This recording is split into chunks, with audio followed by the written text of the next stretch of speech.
Shalom, greetings to you all. Now, a fantastic thing happened the other day. I heard from someone I've not heard from in a very long time. And it was nice just to hear his voice. And I was so touched by how many of you sent me a note to thank me. If nothing else, it showed me that people do listen to what I say. And friends, I truly do appreciate it. It is a small thing that goes so far, so thank you for your kind words, your kind thoughts, and believe it or not, sometimes it's the only way I know if anyone is actually listening or watching. And that you would choose me to acknowledge, well, that is an honor.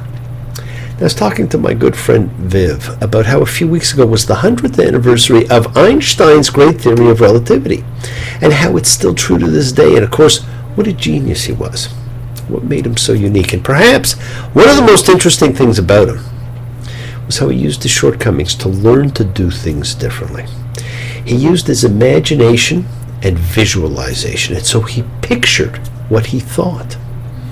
And to do that, you have to step way back and see things from such a faraway perspective that it is practically unfathomable. We all know people who cannot see a forest for the trees. Well, here was someone taking a universe view of Earth. Wow. He was a dreamer. He was a genius. He was a true spiritualist. And he left us great quotes. Like, you can't blame gravity for falling in love. When the solution is simple, God is answering. And my personal favorite, only two things are infinite: the universe and human stupidity. And I'm not so sure about the former, but I'll tell you right now, we get plenty of evidence of the latter. I'm adding that part. Now, we need more great dreamers. We've reached a very important week, my friends, because this week's Torah Parsha introduces us to one of the most well-known of all biblical characters. Welcome to the beginning of what I call the Joseph Chronicles, the story of one of the most fascinating and written about Old Testament and perhaps historical characters of all time, who taught us that you can accomplish anything that you dream. He rose from slave to be the most powerful man in the most advanced civilization of antiquity, and perhaps even more so with the enigmatic statement we'll be reading later, that God made him father to Pharaoh. We know him as the world's first great dream interpreter. His brothers would refer to him as a Baal Ha'alomot, dream master, who crossed the precipice from dreaming to understanding and interpreting others' dreams. Now, the two dreams we've seen so far in the Bible both involved God: Abimelech's warning and Jacob's ladder. And they both had God speaking to the dreamer. But now, we have the two Joseph dreams, which are like dreams anyone might have, and are the only dreams of his we actually ever hear about, and which are personal dreams about him. As Van Morrison's saying, these dreams of you, so real and so true. And while we all remember these two dreams, the one of the sheaves of wheat and the one of the stars, his defining moment in life comes as interpreter, not as dreamer. I've just closed my eyes again, climbed aboard the Dreamweaver train. Oh, Dreamweaver, I believe you can get me through the night. Uh-oh, Dreamweaver, I believe we can reach the morning light. Dreams are fantastic things, and the Bible and mythology is full of great dream stories, some of which are pretty straightforward, like Joseph's and Pilate's and Jesus Christ Superstar. I dreamed I met a Galilean, most amazing man. He had that look you rarely find, the haunting, hunted kind. And some, like Nebuchadnezzar in his dream that required Daniel's interpretation. He'd seen a tall statue of a man. It was huge and it frightened him. Its head was made of pure gold, its chest and arms were made of silver, its stomach and thighs were bronze, and its legs were iron. The statue's feet were made of iron and clay. The statue was destroyed by a stone not made by human hands. What a fantastic dream. This was a dream about the ages of man, and this week we have the great dreams of the baker and the butler, and next week the twin dreams of Pharaoh, and all of them leave us perplexed, and we all seek a Joseph to help us understand. Biblical man, historical man, literary man, scientific man, all have been captured by the realm of dreams. There are more things in heaven and earth, Horatio, that are dreamt of in your philosophy. And of course, in the last century, Sigmund Freud's great work, The Interpretation of Dreams, a fantastic treatise, was his true catapult to stardom.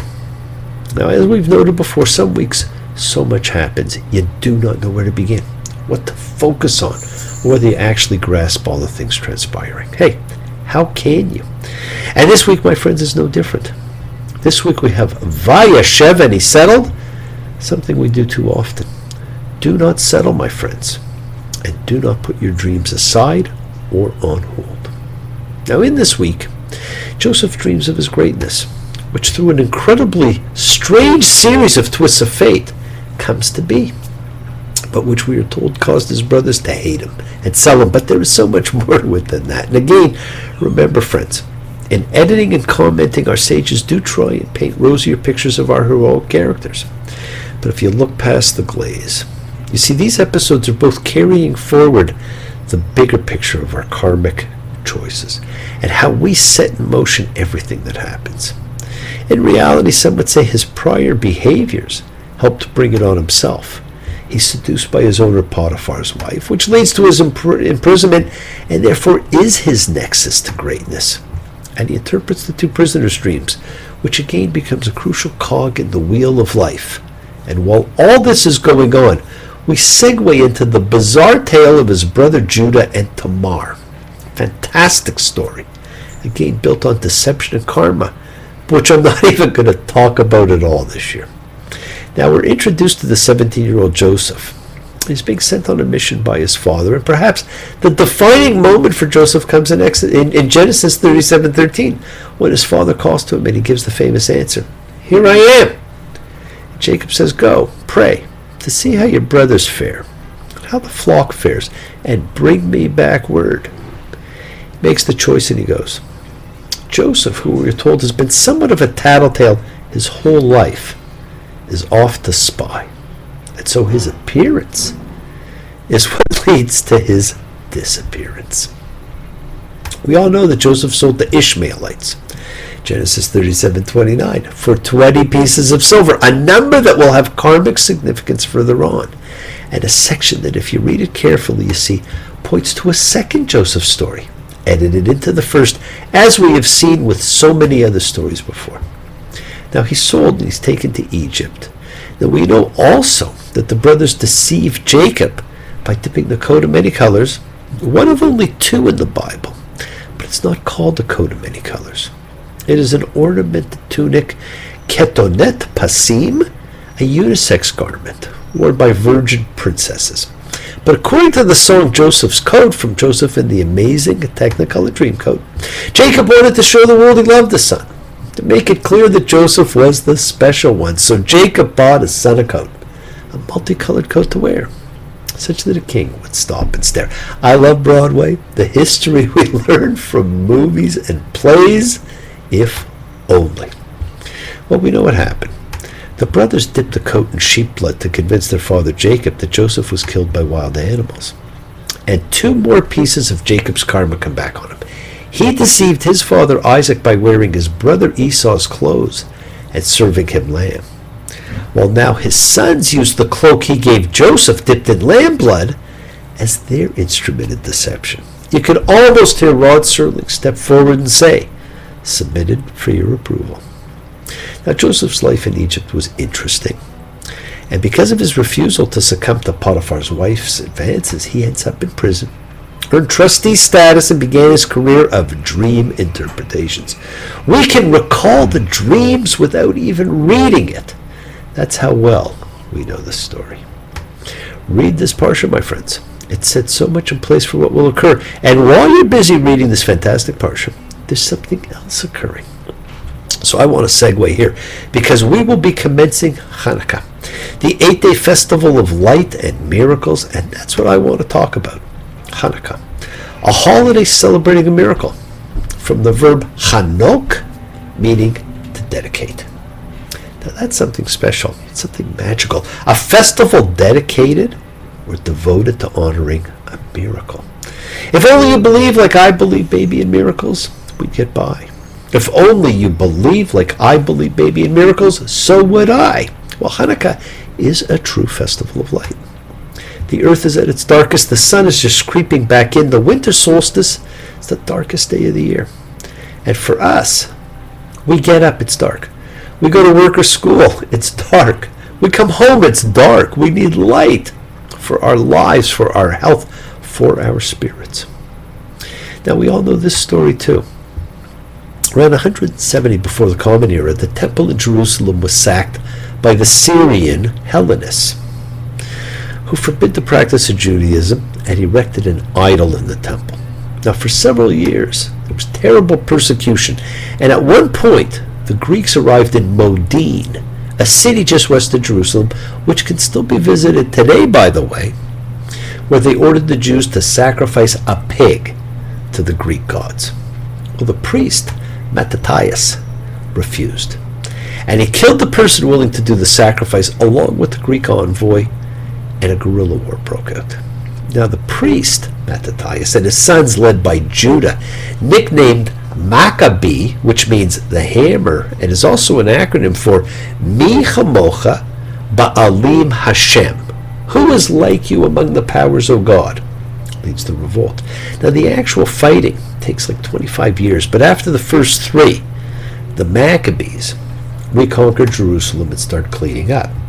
Now, they cleaned up the temple, and the famous gold menorah which Moses was instructed to design and build, and which had been in the temple all this time, had been melted down. So they lit a makeshift one with one vial of official high priest lamp oil that they found. You see, the oil to be used was a particular type, made a particular way, and that's what makes it holy. And with the menorah gone, just what did the Maccabees light? Well, we really don't know. But the miracle of Chanukah, of course, is that it burned for 8 days instead of 1, which allowed fresh oil to be brought to the temple. Now, that's why the menorah, or Chanukiah, lit for the holiday, is different from the temple menorah, having 8, not 7 spaces, plus 1, giving 9. The 9th serves as the shamash, the helper light, which lights the others, and there's a reason for that. The story is well told in the Talmud, in Shabbat 21b, if anybody wants to read it. Now, friends, there are really 2 miracles to note. The first, the 1 day of oil burning for 8 days, and the second, the amazing military victory of the small force over the great force. And one was on the physical battle level, and we all have ongoing physical challenges and battles. The other was the spiritual battle. Boy, do we have those. And this, the battle of the forces of light over the forces of dark. That is a battle many fight their entire lives, my friends. Let's face it, dark is usually easier. Now, the holiday is celebrated with the increasing light added to the menorah, as most call it. And we eat jelly donuts, latkes, or potato pancakes, chocolate coins, also known as Hanukkah gelt or money, and of course, we spin the dreidel. I have a dreidel right here. So we spin the dreidel, which is its Yiddish name. In Hebrew, it is the sovivon, which sounds kind of French, doesn't it? It's a gambling toy with 4 sides, and the mythology of it tells us that when the children were illegally studying Torah, if the Greek soldiers were coming, they would hide the Torahs and pull the dreidels out instead. And so we have a game played for over 2,200 years.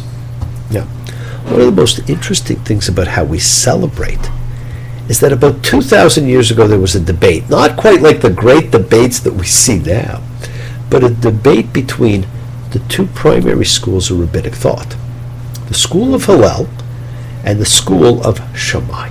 Now, Shammai felt 8 candles should be lit the first night, and each night thereafter we decrease a candle. And this would symbolize that the remaining oil decreased each night. Hillel felt we should increase the candles each night. Well, it's easy to see who won. Now, the Maccabees did not increase the number of lights that kindled, so why should we? Well, we do it to publicize the miracle. Our ancient rabbis created the story of Hanukkah, the story that the Maccabees had 1 day's worth of oil that lasted 8 days, to emphasize the increase of light in our lives and the miracle of survival. The great medieval commentator Maimonides teaches that we show additional praise and thanks to God when we place our Chanukiah in the window so that our Jewish pride can shine. And of course, we also do it to show that light is coming back into our lives, and we support those who live in light because this is the darkest time of the year.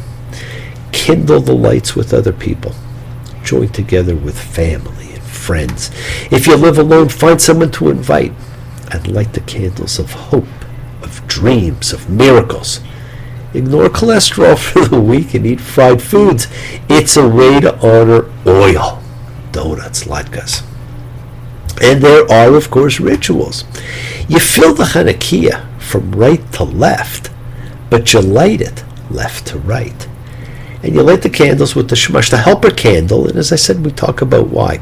You see, my friends, the light of the Chanukah, representing the days, is a holy light, simply to commemorate the days, and not a light to be used as a regular light.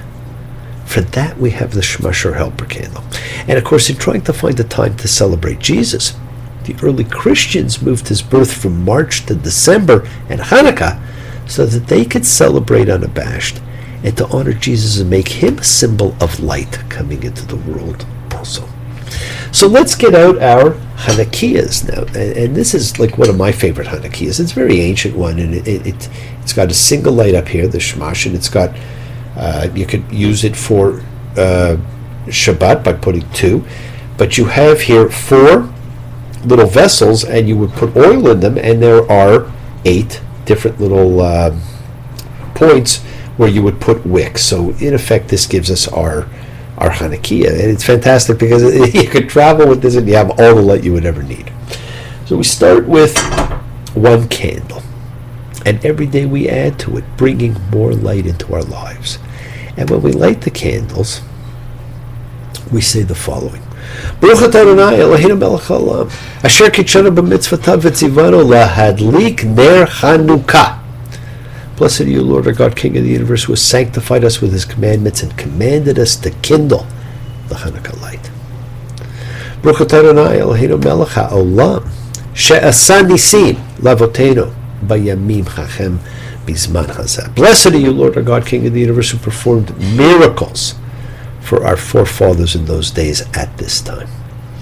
And on the first night only, we do a third prayer. Baruch atah Adonai Eloheinu melech haolam shechachienu v'kiyimenu v'higienu lazman hazeh. Blessed are you, Lord our God, King of the universe, who has granted us life, sustained us, and enabled us to reach this occasion. Now we add 2 Thanksgiving prayers because it's important to be grateful and thankful. And the second one gives a little capsule history of what took place. We kindle these lights for the miracles and wonders, for the redemption and the battles that you made for our forefathers in those days at this season, through your holy priests. During our 8 days of Hanukkah, these lights are sacred. We're not permitted to make ordinary use of them except for to look at them in order to express our thanks and praise your great name for your miracles, your wonders, your salvations. We thank you also for the miraculous deeds and the redemptions, and for the mighty deeds and the saving acts wrought by you, as well as for the wars which you waged for our ancestors in ancient days at this season. In the days of the Hasmonean Mattatiah, son of Yohanan, the high priest, and his sons, when the iniquitous Greco-Syrian kingdom rose up against your people Israel, to make them forget your Torah, and to turn them away from the ordinances of your will.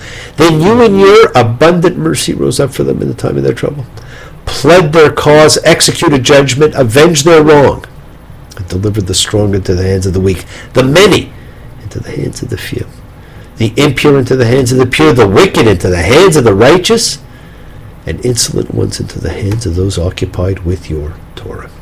Both unto yourself did you make a great holy name in thy world, and unto your people did you achieve great deliverance and redemption. Whereupon your children entered the sanctuary of your house, cleansed your temple, purified your sanctuary, kindled lights in your holy courts, and appointed these 8 days of Chanukah in order to give thanks and praises unto your holy name. Friends, recite this and light the candles. That's all you have to do. It's really easy. This is a time for miracles. You have them in your life every day. Miracles are dreams that come true. The world is sacred, my friends. It sows everything in it. Express your gratitude. Light a candle. Make a wish. Celebrate your life and the lives of those you love. Share your feelings with them. Live free, be free, honor your freedom, be well, be happy, be blessed. Share and honor the light, and all who live in the light. Continue to shine, continue to send to everyone you know goodwill and love. Pray for peace and freedom for everyone, and end to terror and hatred. Remember, friends, we are a community. We learn together, we celebrate each other, we love each other. We share this ride together, men and women equally. Let us send out love, not fear. Send out peace, harmony, good healing to all who need it. And please do fall in love, my friends. It is a great gamble worth taking. And look forward in life, not backwards. Don't take because as an answer. Break free of the dogma of your life and change your way of thinking. Follow freedom. The journey is yours to enjoy. Now, thank you all. Love you. See you all next time. I do love seeing you again. And remember, your wishes do come true. I closed my eyes, drew back the curtain to see for certain what I thought I knew. Far, far away, someone was weeping, but the world was sleeping. Any dream will do. Now, I'll be away all Hanukkah week doing Hanukkah services, but where there's very little internet. So next week, I'll do my best to at least provide an audio presentation, which may not get sent out until Sunday. Bless you all. Have a fantastic week. A week of love, a week of healing and thanks and peace. And light the lights of miracles. Keep dreaming, and thank you all for joining me. Shabbat Shalom.